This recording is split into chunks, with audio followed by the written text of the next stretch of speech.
The Village or Spaceballs? Spaceballs. The Terminator or American Pie? Terminator. Moonrise Kingdom or Little Miss Sunshine? Moonrise Kingdom. I'd go Moonrise Kingdom. Saw or Eternal Sunshine of the Spotless Mind? Eternal Sunshine. The Big Lebowski or Kill Bill Volume 1? Kill Bill. Big Lebowski. It's The Big Lebowski versus Kill Bill Volume 1 on this episode of Film Fights.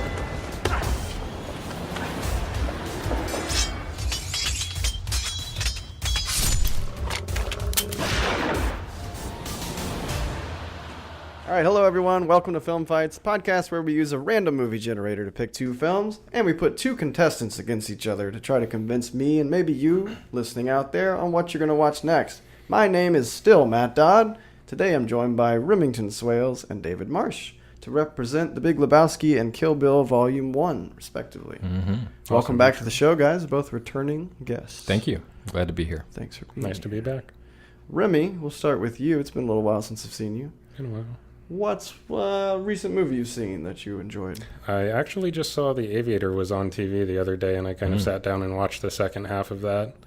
And it's a pretty good film. I like characters that are mentally unstable and pretty much outside the box, so it's very intriguing to me. When's the last time you watched The Big Lebowski? Big Lebowski I watched maybe 3 years ago or so.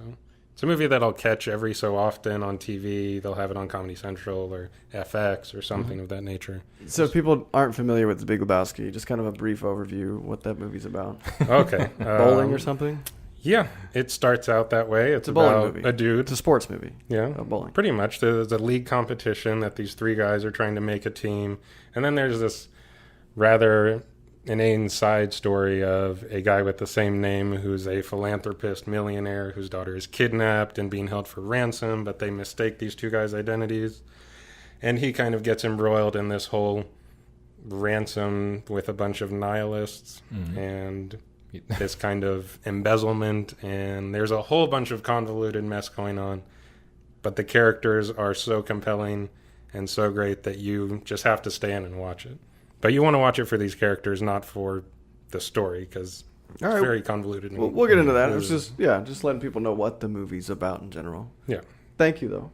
I'm going to turn away from you now and turn over to Mr. David He's Marsh. turning his back on you. Yep. Well, kind of my shoulder toward him, Wouldn't be I the guess. first time. Like, not Yeah, a fully little turning diagonal. my back. Okay, that would never be. mind. But no, the gesture's there, for sure. Sure. For sure. Duly noted. Let's say you gave him the cold shoulder. I can read between There you go. the Yeah. lines. Very good.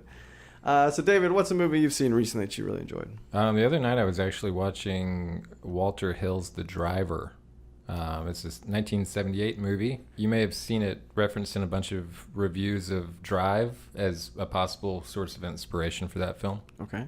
It's really good. I really liked it a lot. About as good as Drive, actually. Very cool. So, when's the last time you think you watched Kill Bill Volume 1? Probably 1 or 2 years ago. It's one of those movies I've been wanting to put on again actually recently, so this will be nice. Yeah, I'll kind of spark that a little bit just to talk about it again.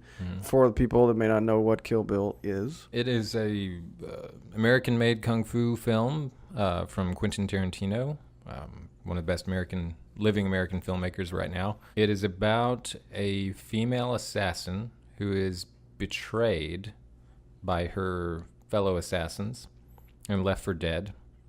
And it's about her bloody revenge. All right, so it's time to convince me of what I'm going to watch this weekend. So your goal is to get across why you love your movie more than the other one. I think everybody's on the same page, is that we enjoy both of these movies. I think. Yes. I don't want to talk for you. They're both fantastic. So we're not saying either one's bad. You wouldn't be really losing out by picking either one. But we do have to decide on which movie it's going to be. I'd like to win this. That's where I'm at. I'm kind of on the fence, So both of these films, we enjoy both of them for sure. They both come from iconic filmmakers with the Coen brothers and Lebowski and Quentin Tarantino with Kill Bill. Yeah. And they've both done kind of a variety of styles. Tarantino a little bit more into one style, but he's done a little, he's ventured off a little bit. Coen's definitely way comedic, way dramatic, like kind of bounce back and forth. Where would you rank Kill Bill among like Tarantino's films, David? Maybe right below Pulp Fiction. Second favorite. That's high. Okay, that's high. Yeah. I think that Kill Bill is a masterpiece. Okay. Coupled with the Volume 2. That's what I was going to ask, too, because if you don't know at home, listeners at home, this is Kill Bill Volume 1 and Volume 2. Yeah. It's kind of like one long story, more than like a lot of sequels are. Yeah, I think he wanted to do it all together, but the studio was like, I don't know about a 5-hour film. 5-hour kung fu film with an intermission. George Lucas? Jeez. Yeah. And they said no, and so they chopped it in 2, and so doubled the ticket sales. As they did with The Hobbit and Harry Potter and everything they can. I mean, I'm sure a lot of it was about money too, Yeah. but I know it was Harvey Weinstein, the producer, that recommended it. Like, I think Tarantino had a cut that was much longer, and the whole Weinstein bloody said, affair. Let's do it. Yeah, let's do it as 2 movies. If it is for money, then whatever. But I think he wanted to keep the whole story together. It works because they're so different, those 2 installments, that you don't feel like you just got interrupted when the first one ends. You feel it comes to a closing point, and you're waiting for the next one. Right. Well, because it's set up in a chapter series style, because she's betrayed by a group of, 5 people? 5, including Bill, I think. Okay, you got Vivica Fox, you got Daryl Hannah, you got 2. Michael Madsen, 3. You got Lucy Liu, and you got Bill. So that's total of 5 she's betrayed by. Okay. Yeah. So she's betrayed by these 5. They're on her list. She's working her way across it. Yes. So she's like starting from the bottom. Yeah. So once you know that initial premise of revenge, it's not like you lose a whole lot if it's split into 2 films, because it is so segmented. Yeah, and it's got the first volume has a great climax. I'm not going to spoil it here, but it works its way, it builds its way up to this. Is that with Lucy Liu? Yeah. Well, I'm thinking that whole Crazy 88 sequence. Oh, I mean, okay. It's just the black unbelievable. and white. Yeah. That is a really cool sequence. It is just fantastic. I mean, Kill Bill definitely takes it as far as action goes. There is fits of action in Big Lebowski, but not choreographed action really in that sense. Kill Bill's very over the top action. I mean, if you want to very see stylized, if you want to see 3 nihilists fight 3 bowlers in an alley against a car on fire, And who doesn't? you want to watch the Big Lebowski. Yeah, I don't know why you wouldn't. Well, that's what I'm saying. With it's way more interesting premise. Yeah. Wait a Because second. you just have to think, wait, how did we You get tried to to slide that one by me. I don't know if it's more interesting. It is interesting. I'll give you that. But We'll say intriguing. Yeah, it's intriguing. Revenge for is sure. always a good stage setting for some martial arts. Well, the action is a big point of interest for me, because Tarantino, I don't really think of action until Kill Bill. I didn't think of action when I think of Tarantino. There's spontaneous violence in his movies. Mm-hmm. Kind of like the Coen brothers films. Yeah, very much. And so he's such a good filmmaker and so good with dialogue and just the composition of the films and everything, that for him to take on action, which is kind of all guys who grew up watching action movies or ninja movies, to have like that quality mixed with those elements is kind of like you get to grow up and still have that fun that you used to have when you watched those kung fu that movies. was a rebirth of that whole 60s martial arts thing. He even got David Carradine to come back in. It's not even a guilty pleasure. And it has all the perks of one of those without the guilt. Like it's a very could have easily slid into like B movie territory for sure, and just been like, well, this is fun, but it's just like really like bad and whatever. But it's very well put together. Movie, and the acting is so good by everybody. I think I kind of liked Lucy Liu's character better than Uma Thurman's character in that first one. I mean, because especially I love the part with the backstory of Lucy Liu's character. How they did a whole segment, in an anime style. Because I heard that was one of those things that he always wanted to do. So that's a really cool scene. It was a really cool scene. I like that. One of the things that Tarantino does so well, which is dialogue. I actually love dialogue in general. It's one of the things about films that really appeals to me. But I would take dialogue in Big Lebowski over Kill Bill dialogue, because to me that stuff is a lot more. Tarantino, I feel like, gets caught up in these in a lot of monologuing and stuff with a lot of characters and things. So there's some really good dialogue, some really great speeches and things like that. But as far as the exchanges in terms of quick delivery and just playing off of each other and having that spontaneous character conversation, I feel like Big Lebowski just hands down is so much more entertaining to listen to those conversations. In terms of dialogue, I think you're right that Big Lebowski is more fruitful in that respect, because I think Kill Bill 1 is all action. I mean, not all killing action. Sure. But everybody's always moving. Somebody's Yeah. always doing something, finding something out. No, I moving. mean, she's on Yeah. a quest for revenge. Finding a It would be weird if sword. she sat around and talked the Yeah, whole there's not a time. whole lot Yeah. of cinema. I think And that would have really so- hurt the movie. Yeah, it would have. Not for lack of trying, though. There are There a are fair bit still of dialogue some in there. Tarantino flourishes. Sure, like but the as one- far as what you think of with Tarantino, with his writing It's and different. all that, like it Yeah. is different. It's not, it's not those long dialogue scenes and just really Right. just Not living Jackie in the Brown. words. Yeah. Yeah.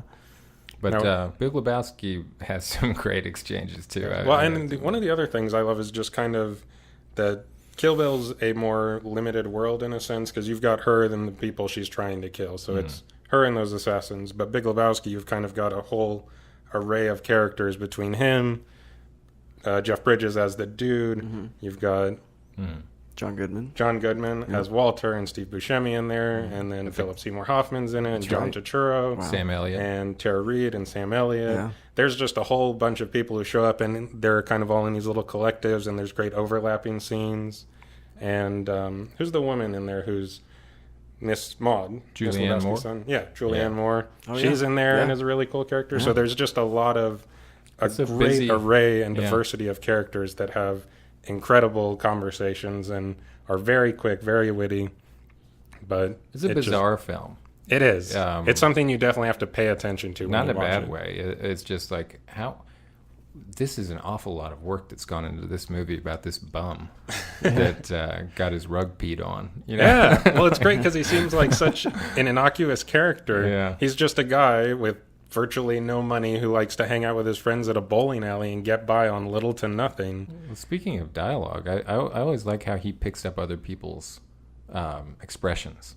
Like in the beginning, there's George W. Bush is talking on the news or something. He said, "This unchecked aggression will not stand," or something like that. Right, and then he works it into that conversation later. Yeah, something's going on. He's trying to get Lebowski to give him money for the rug or something. He's like, "No, man, I'm not fine. This unchecked aggression will not stand, man." That is a good line.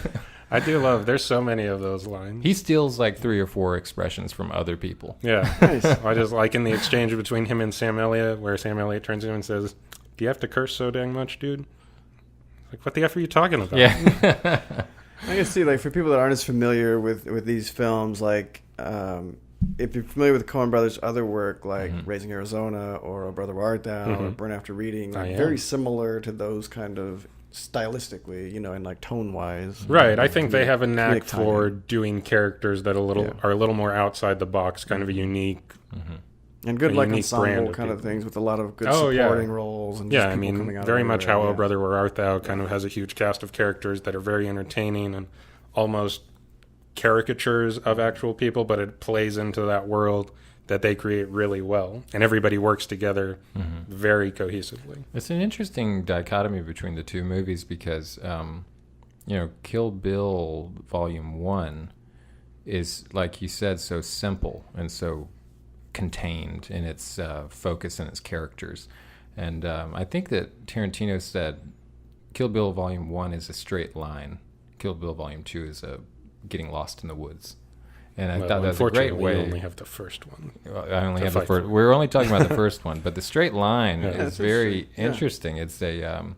It's a straightforward hyper-focused plot that kind of propels itself notch by notch forward with a lot of energy and a lot of just logical plot developments that are Yeah. really satisfying. It's very straightforward. It takes- There's not a lot of getting lost in the woods as far as that goes. Yeah, it takes confidence in the fact that it's just saying, like, well, the plot's easy and, like, easy to take, but because we're doing these other things so well, like, the plot's good enough that you're fine with it, and we're just going to really excel at these things. Yeah, I mean, it's kind of like a... I mean, he does so well with the action. Yeah. Well, you can't ignore the Shaw Brothers' influence. Like Yeah. those films were, a lot of them were like that. I've been watching some of them recently, actually, and they've got these really simple plots because it's all really about the protracted action sequences and the sort of the over-the-top stylized nature of the films and the mood that they evoke.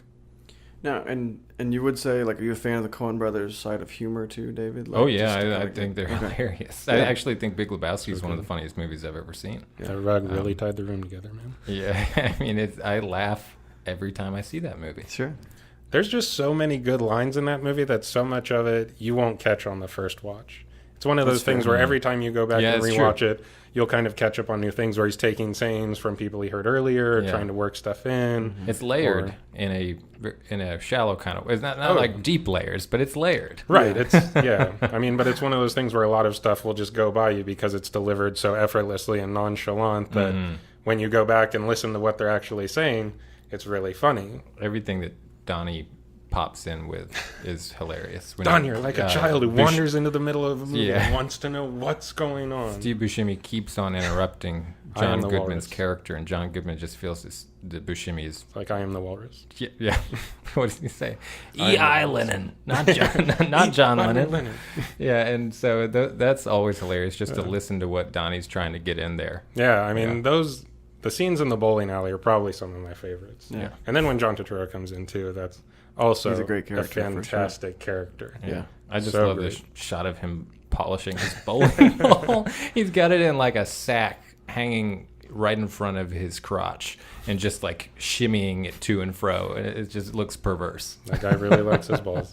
All right, guys. Well, I am looking forward to watching either one of these movies. But before I make my final decision, let's see how much you really know. I got a few trivia questions for you. I'm never good at these. Oh, boy. Kill Bill Volume 1 opened against another Coen Brothers movie and debuted number 1 that weekend. What Coen Brothers film was it battling? Oh, brother, where art thou? Burn After Reading. Good guesses. Neither one of them are correct. Damn. Kill Bill came out in 2003 alongside Intolerable Cruelty. Wow. I understand why I forgot now. Yeah.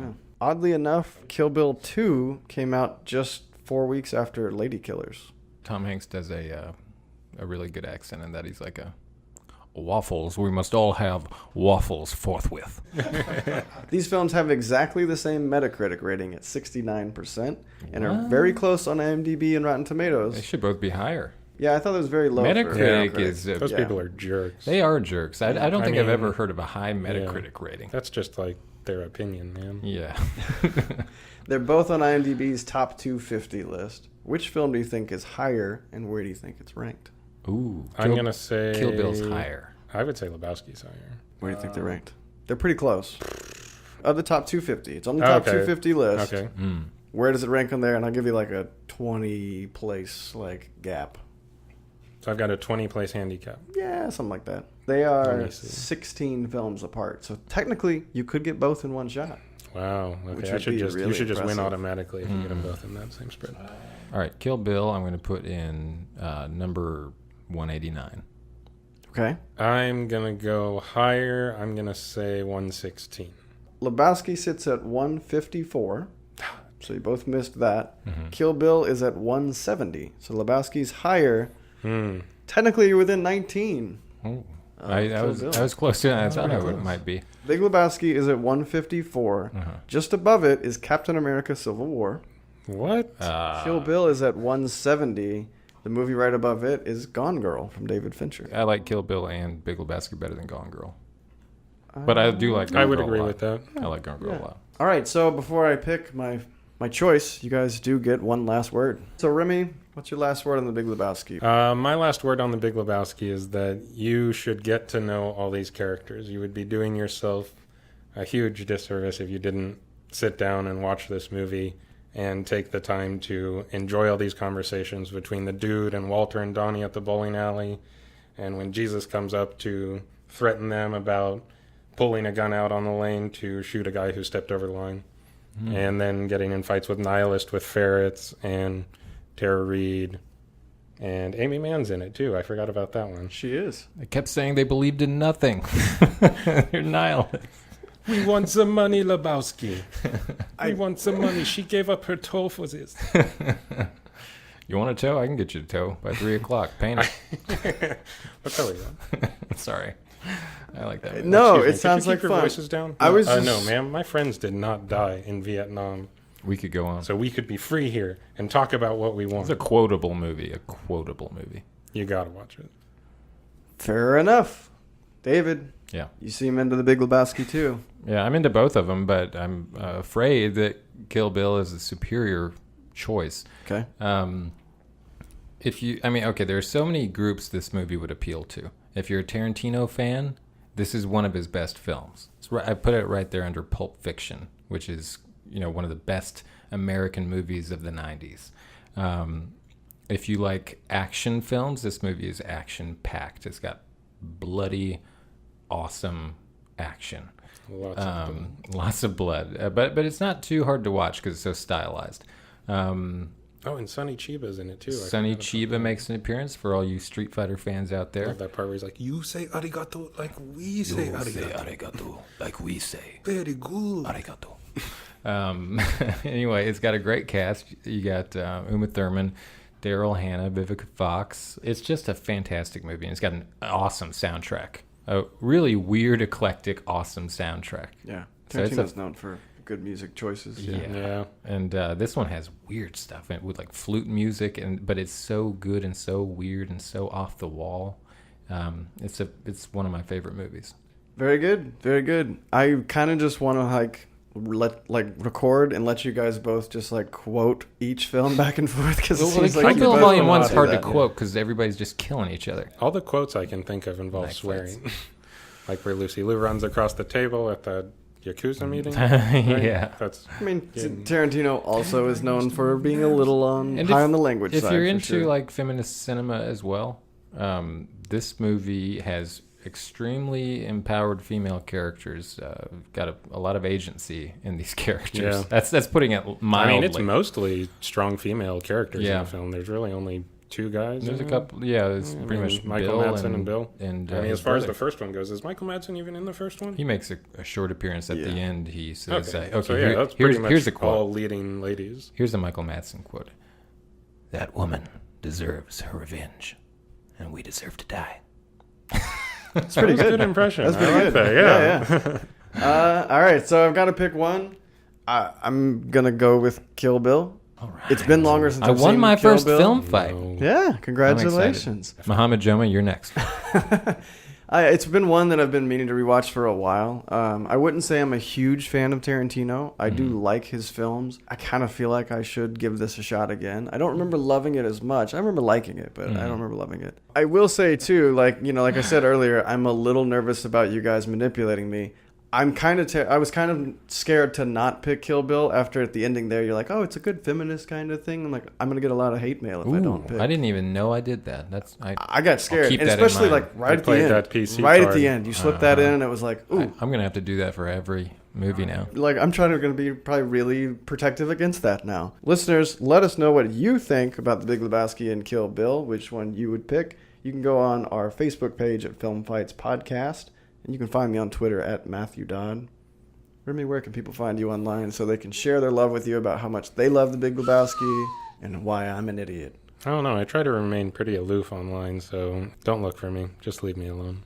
Can't console me right now. That rug really tied the room together. All right, David, where can people find you online if they'd like to talk to you about how much they love Tarantino? I'm kind of a digital recluse as well. Oh, but I have a Facebook page. Hey, you do. There are other David Marshes out there, but if you really want to find me, you should sift through them and find me. You might be able to find some things where he's tagged in with Film Fights as well, so maybe you can track him down that way. Mm-hmm. Yeah, I'm tagged on Film Fights podcast. Yeah, you were in the Mission Impossible versus Forrest Gump episode a few weeks back. That's right. You can find him there. Mm-hmm. Our last winner picked Conan the Barbarian for us to talk about. Which I almost one? forgot. Is that the one with Arnold Schwarzenegger? Not the Jason Momoa. Schwarzenegger, yes. Okay, yes. good. I love Conan the Barbarian. Yeah? Yes. I haven't seen it yet. It's a little hokey, and some of the effects are obviously a little dated, but if you roll with that story, and it is so much fun and so straight-faced in the way it approaches barbarian culture, and it was written by John Milius. So Okay. he wrote Apocalypse Now. He's a pretty serious screenwriter. David, what would you like to recommend? Well, I was thinking about Kill Bill, and Kill Bill has a lot of sword fights, and it made me think of what are other movies with sword fights that I like. And so I recently saw a movie directed and written by Paul Schrader, writer of Taxi Driver, called The Yakuza. Okay. And it is it was made in 1975, starring Robert Mitchum, and it is like an action movie fused with an American action movie fused with a Yakuza film. It's got gunfights, sword fights, a little bit of film noir in there, and who can beat Robert Mitchum, That's awesome. Okay, I'm not familiar with that movie at all, so that I'm very interested to check that out. It's Was I rare that supposed I've to done- describe it like that, I or don't was know I it eating at up all. time? Thanks, guys. Yeah, Enjoy that's the just movies. like your opinion, man. Your opinion, man. Your opinion, man. Your opinion.